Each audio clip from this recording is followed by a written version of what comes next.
In this video, you will see how to create hanging indent in LibreOffice Writer. Like this, it's very easy. First, you need to select the unformatted text. After selecting the text, now you need to right click on the selected text, go to the paragraph and then click on paragraph option.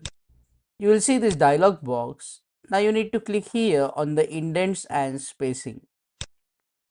Remember that there is no second line indent direct option in LibreOffice Writer.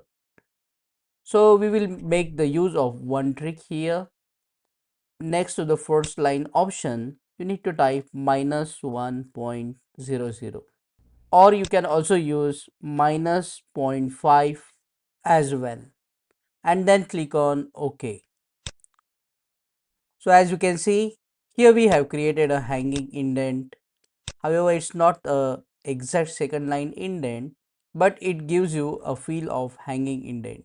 You can select the text and then just increase the overall indent to match with the remaining text like this. Click on that like button, comment below and let me know if this video solved your problem.